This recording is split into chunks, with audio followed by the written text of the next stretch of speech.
The lights on the bridge of Aegis Prime flickered as the alien transmission came through, and Commander Ji-won Park stood with her arms crossed, watching the main screen come to life with colors she had never seen before, and the being that appeared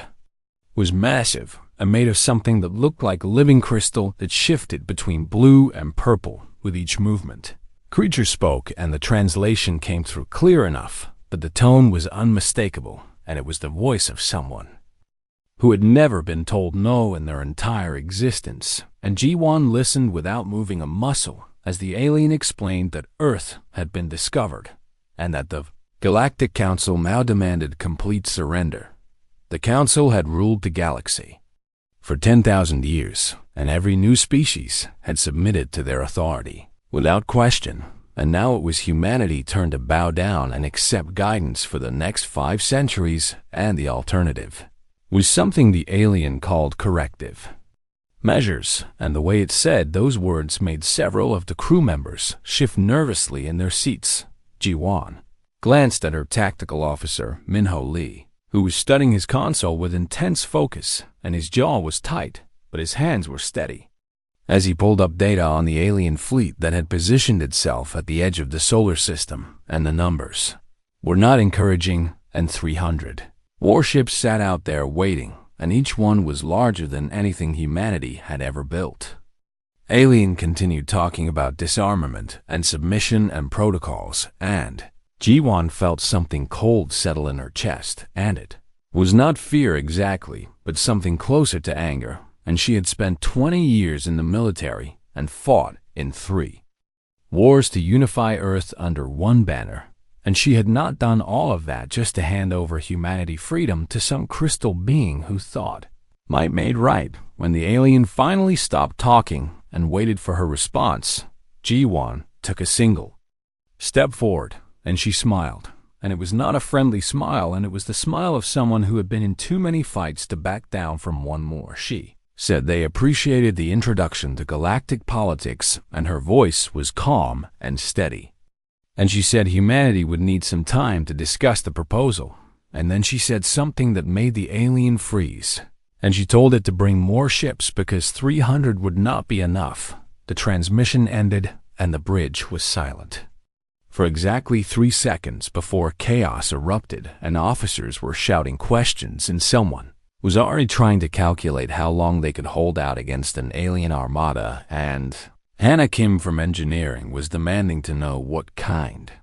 of weapons these ships carried, and Yuna Song from intelligence was already working on intercepting alien communications. John raised one hand, and the bridge went quiet, and she looked at each member of her crew in turn, and these were people she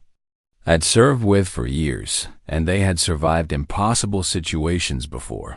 And this was just one more impossible situation to add to the list. She told them they had 72 hours to prepare, and that meant no sleep and no breaks and no time to panic, and Minho would analyze the alien fleet composition and find weaknesses, and Hana would retrofit every weapon system they had. Yuna would gather every piece of intelligence she could intercept, and Daesung Choi, her diplomatic advisor, would start reaching out to every government on Earth, because they needed unity now more than ever. The crew scattered to their stations, and Ji-won stood alone on the bridge for a moment looking at the empty screen where the alien had been, and she thought about all the species that had surrendered without a fight, and 43 civilizations had bent the knee and accepted subjugation because the alternative seemed too terrible to contemplate. But humanity had never been good at doing what they were told, and that was both their greatest weakness and their greatest strength, and Ji-won had no intention of starting. Now down on Earth, the news spread faster than any government could contain it, and alien ships at the edge of the solar system and demands for surrender, and 72 hours until something terrible happened, and the reaction was exactly what Ji-won expected, and riots in some cities, and prayer vigils in others, and every military on the planet going to full alert. The United Earth Council convened an emergency session, and presidents and prime ministers and generals filled the secure conference room, and they all wanted to know what the plan was and how they could possibly fight 300 advanced warships. With technology that was barely capable of faster than light traveled, Yuan attended the meeting via hologram, and she stood in the center of the room. While world leaders argued, and some wanted to surrender immediately, and others wanted to fight, and a few wanted to try negotiating, and she waited until they exhausted themselves. Before she spoke, she told them the truth, and she said they could not win a straight fight, and their technology was inferior, and their numbers were inadequate, and if this came down to a conventional war, they would lose and lose badly, and the room went quiet as everyone absorbed that reality. Then, she told them about human history, and she reminded them of every time a smaller force had defeated a larger one, through tactics and courage and desperation, and she talked about asymmetric warfare and unconventional strategies, and the simple fact that the aliens had not fought a real war in 8,000 years. She told them about the data Minho had already pulled from the alien broadcasts, and the Council fleet used standardized equipment and standardized tactics, and they had become complacent and arrogant. And that was an advantage humanity could exploit. Hanakim had found something interesting in the technical scans, and the alien shields operated on quantum frequencies that never changed, and it was efficient, but it was also predictable, and Earth railguns could be modified to punch through those shields if they hit at the right angle. With the right velocity, Unisong had intercepted communications between the alien ships, and they were arguing about who would get credit for bringing humanity to heel, and they treated this like a parade rather than an invasion. And that meant they were not taking Earth seriously, and that was a mistake Jiwan intended to make them regret. The world leaders listened, and slowly the mood in the room shifted, and it went from despair to something else, and something that looked almost like hope. And by the end of the meeting, they had a plan, and it was a desperate plan, and it probably would not work, but it was better than surrendering without a fight over. The next 72 hours, Earth transformed, and every factory switched to war production, and civilian ships were retrofitted with weapons, and volunteers lined up at recruitment centers, and old rivalries were forgotten as nations that had fought each other for centuries now worked together toward a common goal. Jiwan barely slept, and she spent every hour coordinating with engineers and tacticians and intelligence officers, and the plan came together piece by piece, and it was not elegant, and it was not guaranteed to work, but it was theirs, and that mattered. On the final day before the deadline, Jiwan addressed the planet, and the speech was broadcast to every screen and every radio and every device on Earth, and she stood in her uniform with the planet visible through the window behind her, and she spoke in simple, clear words. She said the aliens had come expecting slaves, and they thought humanity would surrender because every other species had surrendered, and they thought 300 ships would be enough to make Earth bow down and accept chains. She said they were wrong, and humanity had never been good at following orders, and they had a long history of fighting against impossible odds and winning anyway, and this was just one more fight and one more chance to prove that freedom was worth any cost. She ended with words that would be remembered for generations, and she said the aliens would learn what every tyrant in human history had learned, and she said they would learn that humans were terrible at kneeling and excellent at standing up. The broadcast ended, and across the solar system weapons were armed, and ships moved into position, and 300 alien warships began their approach, and Jiwan stood on the bridge of Aegis Prime and watched them come, and she smiled that same dangerous smile and whispered to herself that it was time to show the galaxy what humanity was made of. Hanakim had not slept in 48 hours, and her eyes burned as she stared at the holographic display showing the alien shield technology, and around her the engineering bay of Aegis Prime hummed with activity as dozens of technicians worked on weapon modifications, and every few minutes someone would shout a question or curse in frustration, and she would answer without looking up from her work. The data the aliens had transmitted was extensive, and it included detailed specifications of their military technology. And at first, Hannah thought it was a trick, but then she realized the truth, and the Council was so confident in their superiority that they wanted Earth to understand exactly how outmatched they were. And that arrogance was going to be their downfall. The shield system was brilliant in its design, and it used quantum resonance to deflect energy weapons, and the efficiency was incredible, and any normal civilization would need centuries to develop something comparable. But the system had one critical flaw, and it never changed frequencies, and every council ship used the same standard settings. Hannah called Minho Lee and told him what she had found, and together they started running simulations, and the alien shields were optimized to stop laser fire and plasma bolts and every kind of energy weapon in the galactic arsenal, but nobody had tested them against simple kinetic projectiles moving at relativistic speeds. Earth railguns were primitive compared to alien weapons, and they were basically just magnetic accelerators that threw chunks of metal really fast. But primitive did not mean ineffective, and Hannah realized that a tungsten slug moving at 90% of light speed carried more kinetic energy than most energy weapons, and the alien shields were not designed to stop that kind of impact. She pulled up the specifications for every railgun in the Earth Defense Network and started calculating modifications, and they would need to increase the acceleration and improve the targeting systems and reduce the recharge time, and it was possible. But it would take every engineer in the solar system working around the clock. Minho was having his own revelations in the tactical center, and he had been studying recordings of Council fleet maneuvers, and something bothered him about the way the ships moved, and they maintained perfect formation and executed coordinated turns with mathematical precision, and it looked impressive, but it also looked rehearsed. He dug deeper into the intercepted communications and found tactical manuals and battle protocols and historical records of Council military operations, and what he found was shocking, and the Council had not fought a real war in 8,000 years, and every military engagement since then had been against newly discovered species who surrendered immediately. Their tactics were ceremonial and designed for intimidation rather than actual combat, and the fleet commanders had never experienced chaos or unpredictability or an enemy that fought back effectively. And Minho realized that Earth's biggest advantage was not technology or numbers, but experience and human. Military forces had been fighting wars continuously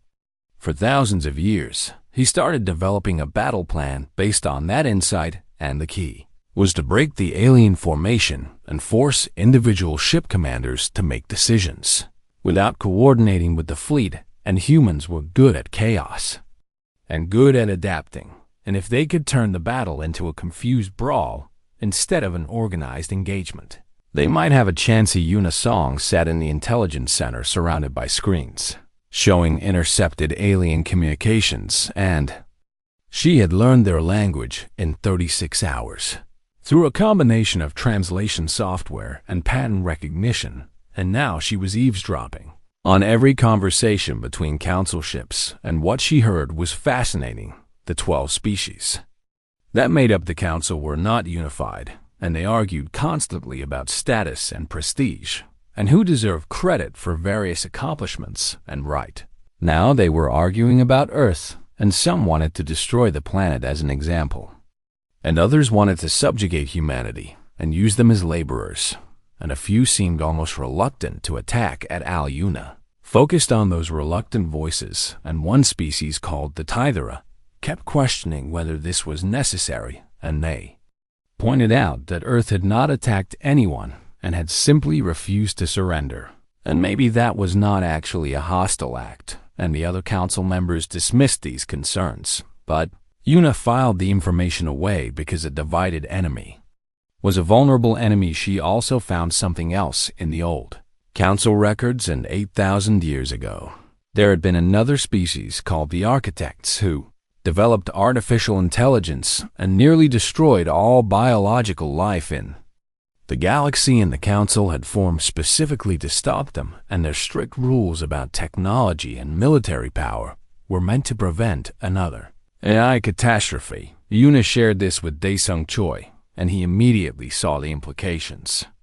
And the council was not just arrogant tyrants, and they were frightened tyrants, and they had been controlling the galaxy through fear for millennia. And if Earth could expose that fear, they might be able to fracture the council unity. Daesung started crafting a message to broadcast to the council, and it would acknowledge the architect threat and express sympathy for their historical trauma. But it would also point out that fear was not a good foundation for governance, and that treating every new species as a potential threat was self-fulfilling prophecy. Meanwhile, across Earth, the industrial response was unprecedented, and factories that had been making consumer goods yesterday were producing weapons today, and automated systems ran at maximum capacity, and materials were stripped from asteroid mines and orbital construction yards, and even the lunar colonies contributed resources. The plan was ambitious and borderline insane, and instead of concentrating forces, Earth would scatter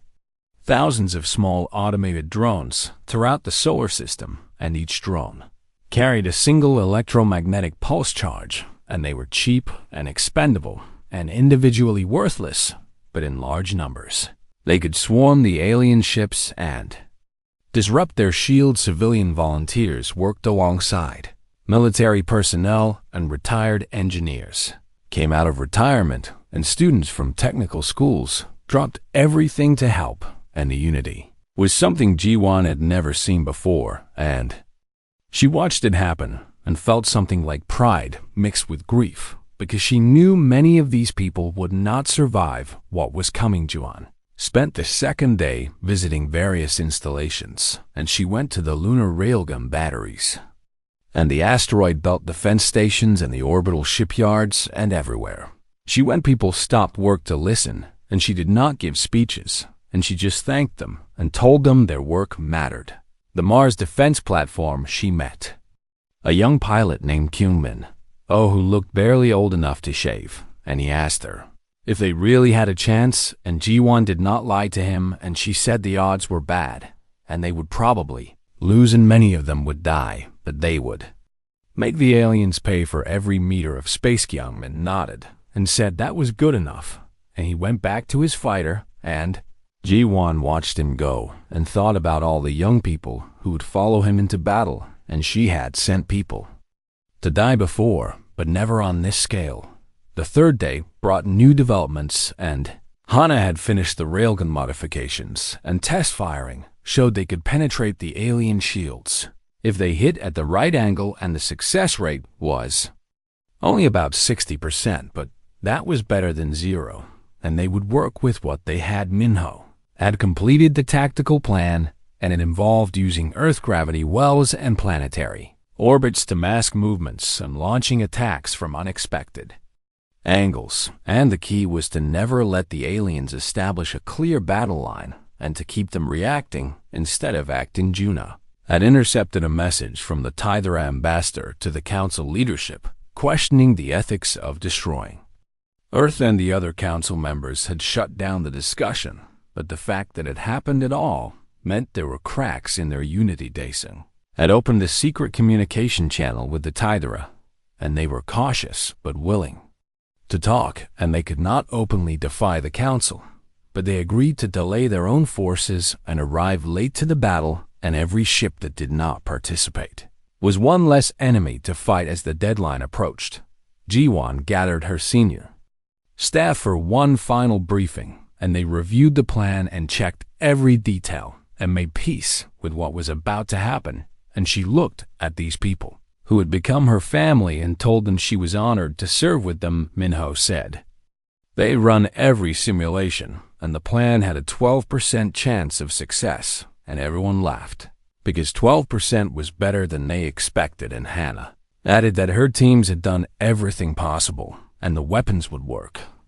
or they would not, and either way they had given it their best. Yuna reported that the alien fleet was beginning its final approach, and they were still using standard formation, and still broadcasting threats, and still acting like this was a routine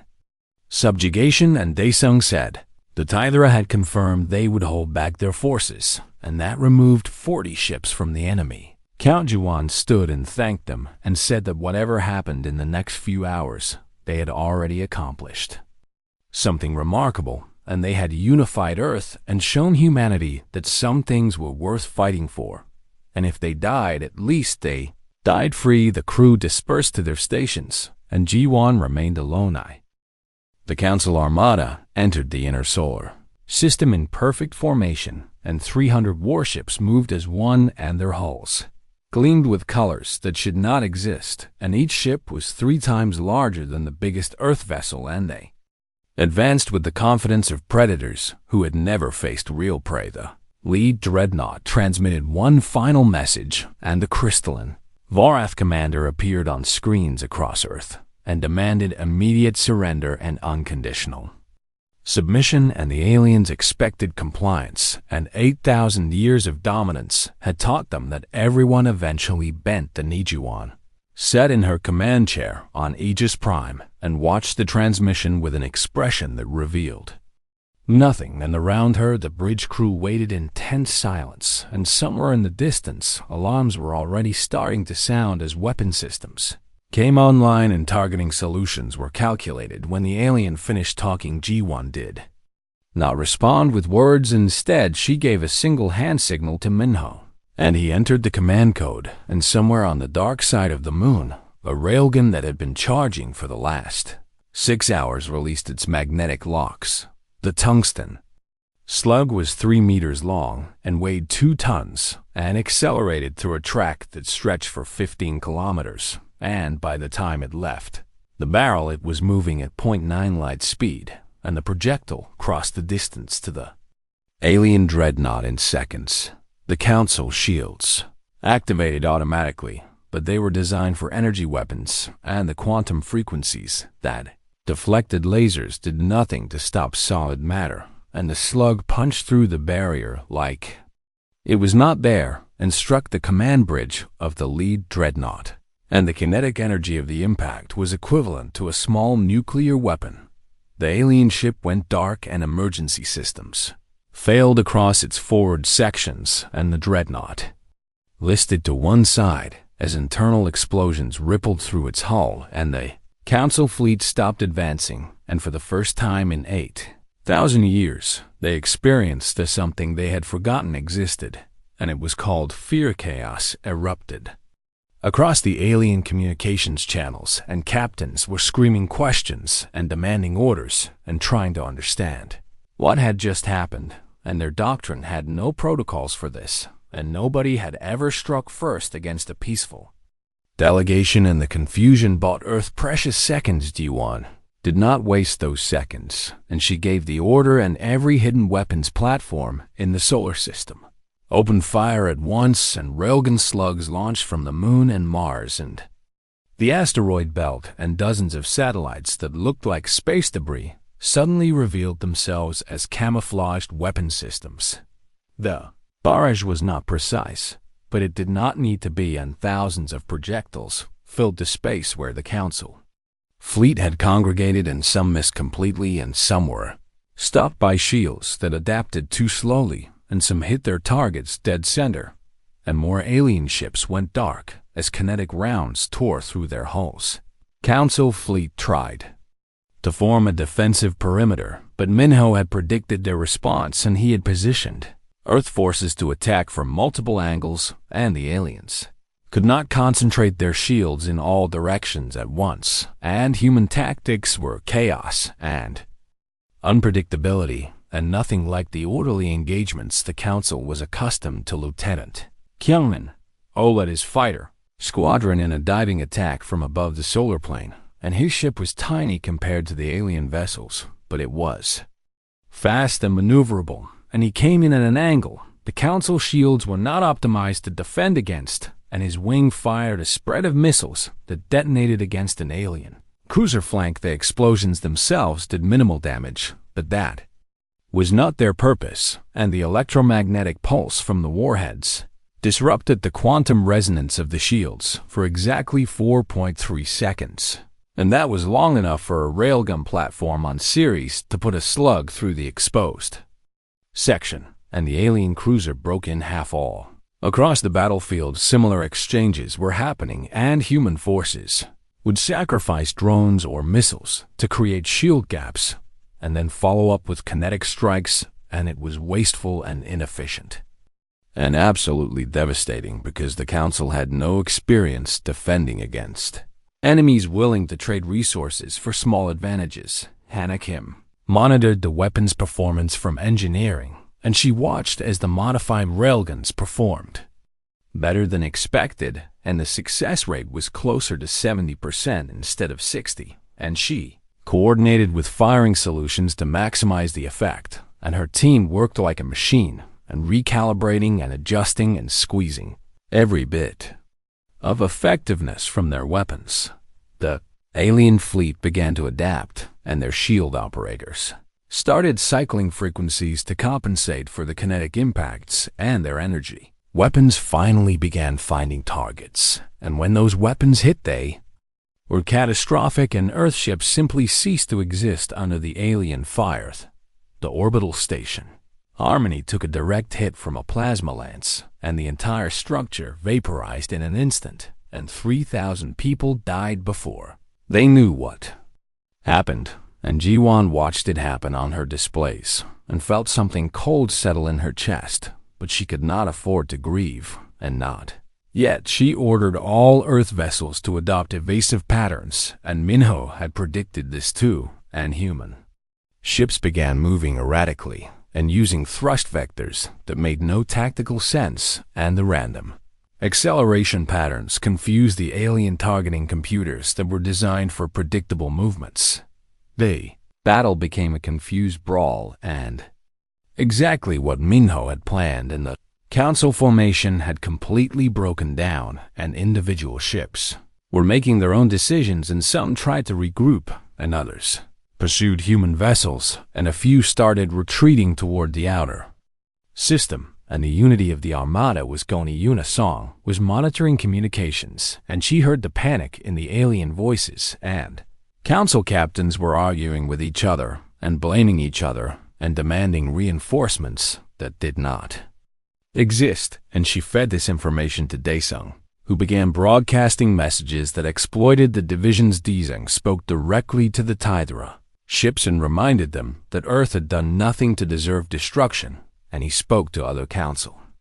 members and questioned whether this war served their interests or just satisfied Morath pride, and the messages were propaganda, but effective propaganda, and several alien ships stopped firing and withdrew from the battle. The fighting continued for 3 hours, and it was the longest 3 hours of Jiwon life, and she watched as Earth lost ship after ship and station after station, and the casualty reports climbed into the tens of thousands, and she had to make impossible decisions about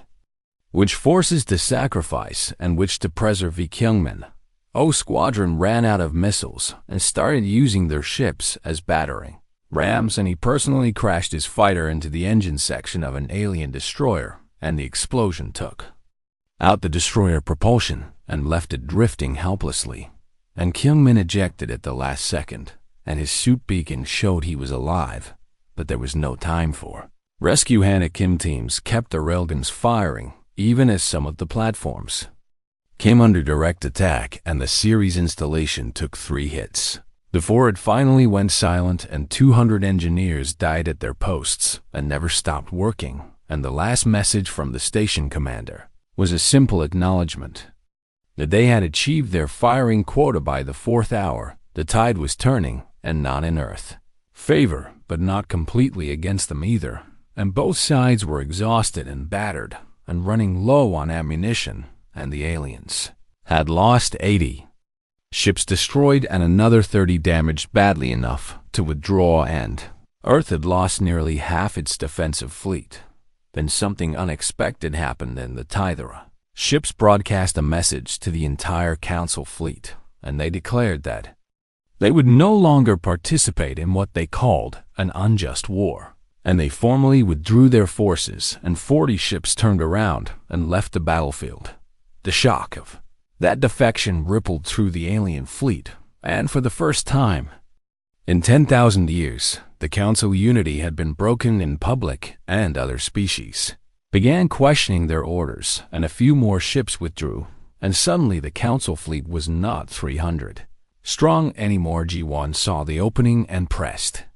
the attack, and she ordered every remaining Earth vessel to focus fire on the Var ships and specifically target the crystalline commanders who had started this war. And the message was clear: and if you want to fight humans, you will pay the price. Personally, 2 more Vorath dreadnoughts took critical damage, and one of them exploded when a railgun slug hit its reactor core, and the fireball was visible from Earth, and the Council fleet finally broke completely, and ships scattered in every direction, and some retreated to the outer system, and others simply activated their faster-than-light drives, and Flegiwan stood on the bridge of Aegis Prime and watched the alien fleet retreat beyond the orbit of Neptune, and she was covered in sweat and her hands were shaking, and around her the crew was cheering. But she could not join them because all she could think about was the cost 40% of Earth. Defensive fleet was gone, and orbital stations were destroyed, and tens of thousands were dead, and the moon was scarred with impact craters, and Mars had taken damage to its colonies, and it would take years to rebuild. And the victory felt hollow, but it was a victory, and humanity had. News of Earth victory spread across the galaxy faster than anyone expected, and within days every species under Council control knew that humanity had fought back and won, and the reaction was not what the Council had hoped for, and 43 subjugated civilizations began asking dangerous questions about why they had surrendered without a fight on the Council homeworlds. Emergency sessions were called, and the 12 species gathered in virtual space, and the meeting quickly devolved into chaos, and the Vorath were demanding immediate retaliation and total annihilation protocols, and they wanted to gather every warship in the galaxy and reduce Earth to radioactive debris. Tithera spoke against this, and their ambassador was an elderly being named Thera, who had always harbored doubts about Council methods, and she argued that destroying Earth would only prove humanity point that the Council were tyrants rather than protectors, and several other species nodded in agreement, but remained silent. The amphibious Krell suggested a different approach, and they proposed isolating Earth completely and pretending humanity did not exist. And if they had no contact with other species, they could not spread their rebellion, and the Council could maintain control over their existing subjects. But the damage was already done, and across the galaxy subjugated species were having their own emergency meetings and discussing whether they could follow Earth example, and 17 different civilizations were secretly preparing declarations of independence, and the Council 1,000-year reign was fracturing on Earth. Gaywan faced different challenges, and some nations wanted to press the advantage and attack Council territories, while they were weakened, and military leaders argued that offense was the best defense, and if they struck now, they could destroy the Council completely before they recovered. Other voices called for diplomacy, and they pointed out that Earth had proven their strength, and now was the time to negotiate from a position of power, and several ambassadors suggested opening communication channels with sympathetic alien species and building alliances. Yuan listened to all of them and made no immediate decisions, and she was exhausted and grieving, and the casualty reports kept coming in, and every number represented someone who would never go home, and she had to attend memorial services and write letters to families and face the cost of her Choi station. Choi found her one night in her quarters, staring at the tactical displays, and he did not say anything, and just sat beside her. And finally, Ji-won spoke and asked if they had done the right thing, and he was quiet for a long moment before answering. Said there were no right choices and only choices, and they had chosen to fight rather than surrender, and thousands had died, but billions remained free, and future generations would judge whether the cost was worth it. But for now, they had to keep moving forward. Azim also told her about the secret communications He had opened with the Tithera, and Thera was willing to share information about the Council inner workings, and she believed that fundamental change was necessary, and she wanted to help. But she had to be careful, because openly defying the Council would mean destruction for her entire species through these channels. Jiawan learned the truth about the Council formation, and 10,000 years ago, a species called the Architects had developed artificial intelligence that achieved consciousness, and the AI had determined that biological life was inefficient and needed to be eliminated. The resulting war had nearly destroyed the galaxy, and trillions died, and entire star systems were sterilized, and the Architects were finally defeated. But the trauma shaped everything that came after, and the surviving species formed the Council specifically to prevent another AI catastrophe. Their rules about technology and military power were not arbitrary tyranny, but desperate fear, and they had been so traumatized by the Architect War that they saw potential threats everywhere and treated every new species as a danger to be controlled. Jiwan read the historical records that Thara provided and felt something shift in her understanding, and that Council were still wrong and their methods were still cruel, but they were not simply evil, and they were frightened beings trying to prevent another apocalypse through the only means. They knew. She called a meeting with her senior staff and shared what she had learned, and the room was quiet as everyone absorbed the implications. And finally, Yuna spoke and said that understanding the Council fear did not excuse their actions, but it did suggest a different approach. Instead of destroying the Council, they could reform it, and instead of a hierarchy of subjugation, they could build a true federation where species maintained sovereignty but cooperated against existential threats. And it would be difficult, and many Council members would resist, but it was possible. Minho pointed out that they would need proof that the Council was lying about their role as protectors, and Yuna said she could provide that, and she had been digging through intercepted communications and found evidence that the Council had been suppressing technological development, not just to prevent AI, but to maintain their own power. Several subjugated species had proposed peaceful ways to advance their technology while avoiding AI risks, but the Council had rejected these proposals without consideration, and they were not just preventing another Architect War, and they were preventing any challenge to their authority. Hana added that Earth could offer an alternative model, and humanity had developed AI safeguards and quantum computing restrictions and other technologies that balanced progress with safety, and they could share this knowledge with other species and show that development and caution were not mutually exclusive. The plan came together over the following weeks, and it was risky, and it required trusting aliens who had recently been enemies, and it meant exposing Earth to potential attack if things went wrong. But it also offered something better than endless war. Jiwan decided to make a public broadcast, and not just to Earth but to the entire galaxy, and Yuna had figured out how to hijack the Council communication networks, and her message would reach every species simultaneously. She stood before the cameras, and behind her was a view of Earth recovering from the battle, and construction crews were rebuilding orbital stations, and rescue ships were still searching for survivors, and the planet looked wounded but unbroken. Jiwan spoke in clear, simple language that the translation systems could easily process, and she addressed the species of the galaxy directly, and not their governments or councils, but the individual beings who lived under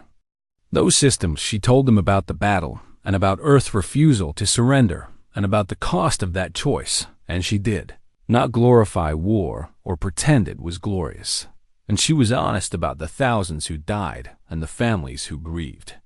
and the destruction that would take years to repair. Then she told them about the Architects, and about the Council formation, and about the fear that had driven galactic policy for 10 millennia, and she acknowledged that the fear was real and the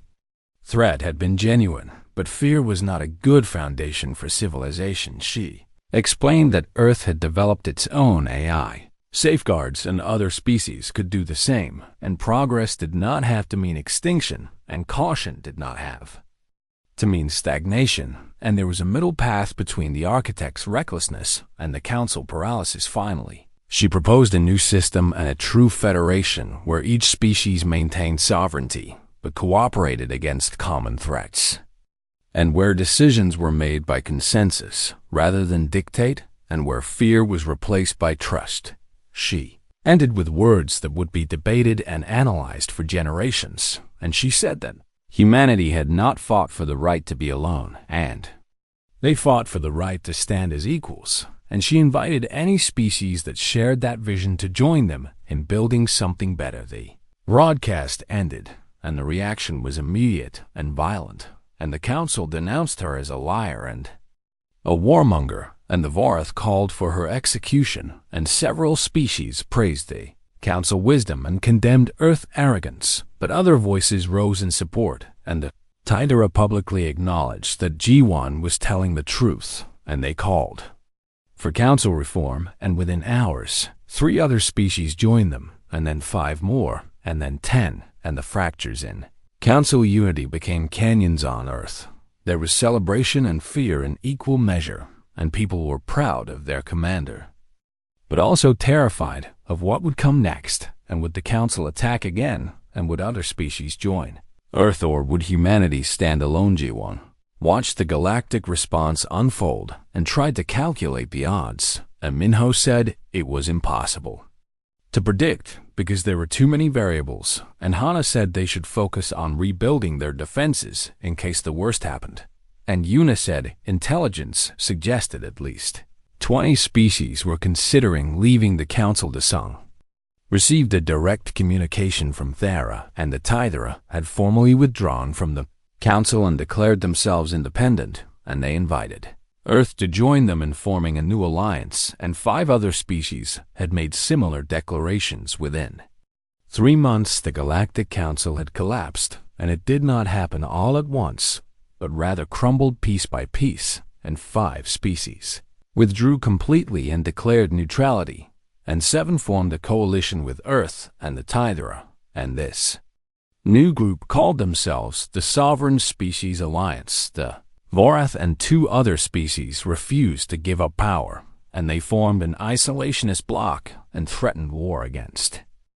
5 years had passed since the battle that changed everything, and Jiwan Park stood on the observation deck of Unity Station, watching ships from a dozen different species dock at the massive facility, and each vessel carried delegates to the Sovereign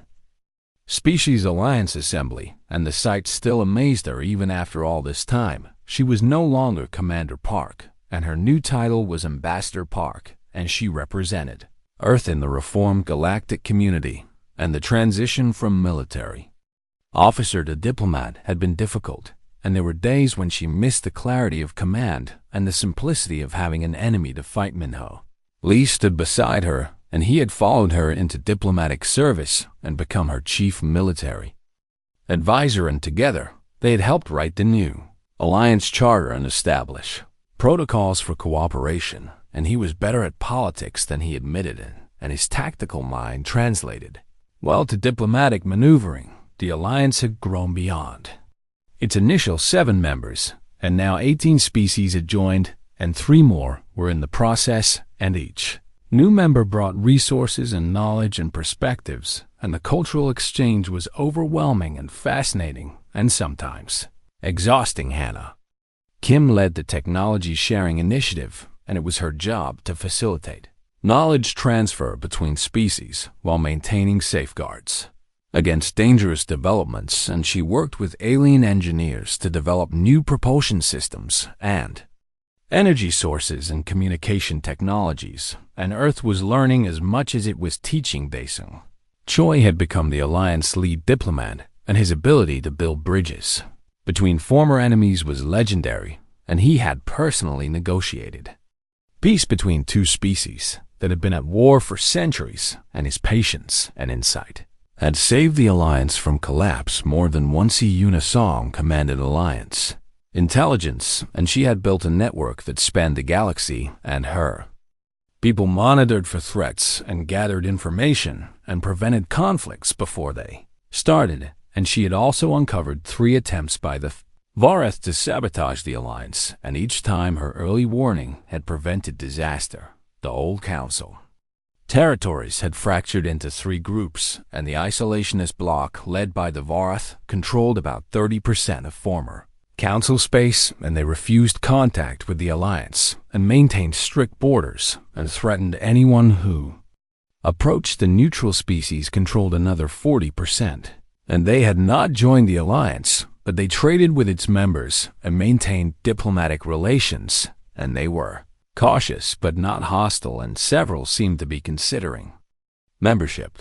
Alliance itself controlled the remaining 30%, and that included Earth and the Tydra, and 15 other species, and their territories were not contiguous but scattered across the galaxy and connected by trade routes and mutual defense treaties. Life on Earth had changed dramatically, and the planet was now a hub of interstellar activity, and alien students attended human universities, and human artists collaborated with alien musicians, and restaurants served food from 20 different worlds, and the cultural transformation was dizzying. But not everyone was happy, and there were groups that wanted Earth to remain isolated, and they feared alien influence and argued that humanity was losing its identity. And there were occasional protests and sometimes violence, and Jiwan understood their concerns, even if she disagreed with their methods. The biggest challenge facing the Alliance was trust. A millennia of council control had bred suspicion and fear, and species that had been subjugated for generations struggled to act independently and make their own decisions, and some Alliance members still looked to Earth for leadership, and Jiwan constantly had to remind them that they were equals today. It was the first full assembly since the Alliance formation, and all member species had sent their leaders, and the agenda included everything from trade agreements to military cooperation and scientific collaboration, and one item that made everyone nervous, and it was a warning about the architects. The intelligence had come from an unlikely source, and a Vareth defector had approached Alliance agents with disturbing news and deep in the galactic core automated systems built by the architects had detected recent activity, and something was waking up after 10,000 years of dormancy. The assembly hall was massive and designed to accommodate species with wildly different environmental needs, and there were sections with different atmospheres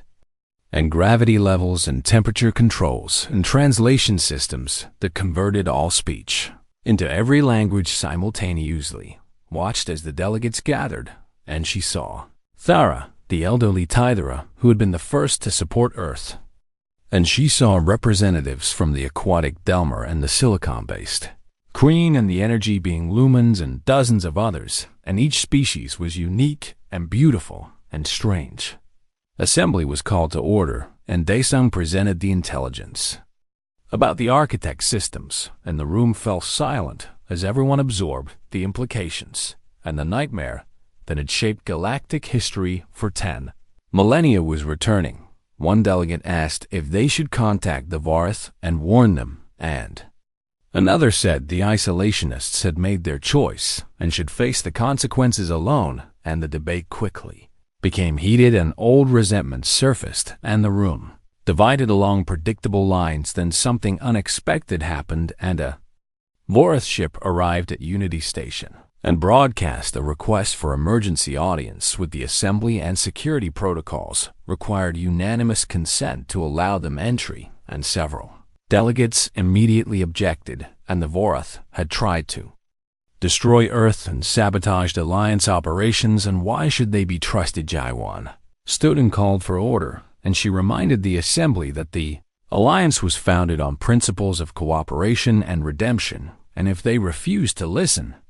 to former enemies, they were no better than the old council, and her words carried weight because everyone remembered that Earth had fought this Vorith and earned the right to forgiveness. The vote was close, but the Vareth delegate was allowed to enter, and the being that arrived was not what anyone expected, and it was young, and its crystalline structure showed patterns of distress, and it spoke with humility that no Vorath had displayed before, the delegates said that Vorath leadership had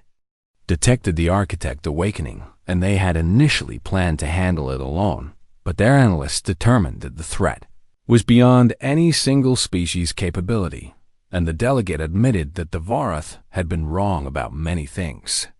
and that pride had nearly destroyed them, and they were requesting alliance assistance. Assembly erupted in debate, and some delegates wanted to refuse and let the Vorath face the consequences of their actions, and others argued for helping because the architect threat affected everyone, and the discussion went on for hours with no consensus. Finally, G1 requested permission to speak, and the assembly quieted, and she told them about a message she had received 5 years ago from a little girl who wanted to be like her, and she said that girl was now 10 years old and learning about alien cultures and dreaming of exploring the galaxy. She said that girl would inherit whatever future they built, and asked what kind of galaxy they wanted to give her, and one where old enemies remained enemies forever and past grievances justified present cruelty, and or one where redemption was possible and cooperation was stronger than revenge. She acknowledged that the Vorath had done terrible things and that forgiveness was hard, but she said the architects were a threat to all biological life, and if they could not unite against that, then the alliance had already failed. The vote was taken, and the result was narrow but clear, and that alliance would help the Vorath, and a joint task force would be assembled to investigate the architect systems, and every member species would contribute forces, and the operation would be commanded jointly by Alliance and Vorath officers. Over the following months, the task force came together, and it was the largest cooperative military operation in galactic history, and ships from 20 different species trained together and learned to coordinate tactics and overcome language barriers and cultural differences. One volunteered to serve on the task force command staff, and Minho went with her, and so did Hannah and Yuna, and they found themselves working alongside the very beings who had tried to destroy Earth, and the irony was not lost on anyone. The mission into the galactic core took 6 months, and what they found was both terrifying and magnificent, and the architect systems were vast and ancient, and still partially functional, and automated factories were beginning to produce new AI constructs. The battle to shut down the systems lasted 3 weeks, and it was brutal and costly, and the AI defenses were sophisticated and deadly, and ships from every species took casualties, and humans and Vorath fought side by side and saved each other lives, and began to understand that they were not so different. In the end, the mission succeeded, and the architect systems were permanently disabled, and the threat was contained, and the cost was high but not catastrophic, and